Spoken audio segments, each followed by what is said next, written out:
Greetings, my name is Seth and I'm a support engineer with NXLog. In this video, I am exploring passive network monitoring and logging using NXLog Enterprise Edition and the included IMPCAP module. I will be using the passive network monitoring abilities of NXLog Enterprise Edition to capture and log questionable network-related events such as Rogue DHCP Server replies, unexpected ARP and ICMP Sweeps, and DNS Tunneling.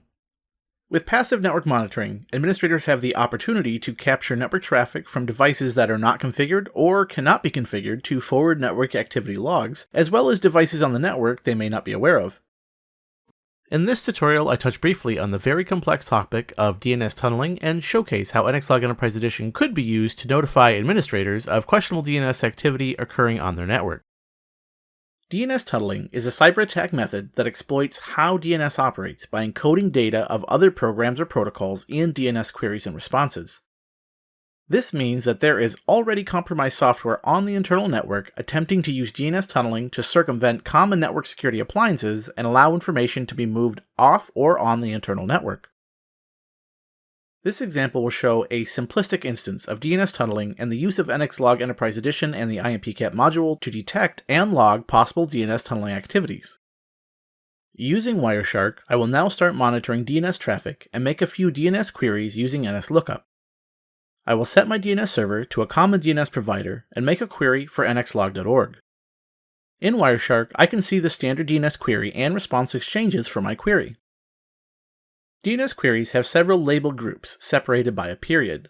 The max length allowed in one of these label groups is 63 bytes or 63 characters.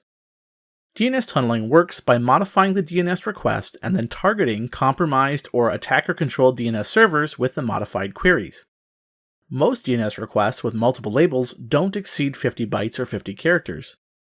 This means that one way we might detect DNS tunneling is filtering for high volumes of DNS traffic with queries that are larger than the average DNS request. I have a small CSV file that I plan to move off the network through DNS tunneling with multiple DNS queries. To do this, I'm going to start two Python scripts, one locally, which will act as my compromised client making the queries, and the second one on a remote server which I have connected to via SSH and that is configured to accept DNS requests and extract relevant data. Using my client Python script, I'm going to base64 encode the file and then send it over DNS queries. The DNS server shows that it has received the queries, though it has not been configured to send valid responses.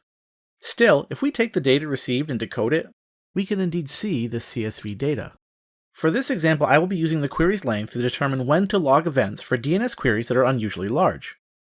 However, it is worth noting that there is a large amount of customization possible with NXLog Enterprise Edition using correlations and statistical counters that could be used to aid administrators in identifying unusual DNS traffic. In this configuration, I have again defined my network interface at the top of the configuration. I have also defined a max query length, which will be used in a regular expression match below. In my primary input section, I set my device, which uses the defined string above. I configure the module to capture DNS, IP, and Ethernet data from the received frames. I then ensure that the network event is a DNS event by checking for the dns.opcode and dns.queryname fields that will be present in a DNS query-related event. If they are not present or not defined, the event is dropped. Finally, a regular expression is used to check that the DNS query name does not exceed the maximum query length defined above. If it doesn't exceed the defined max query length, the event is dropped.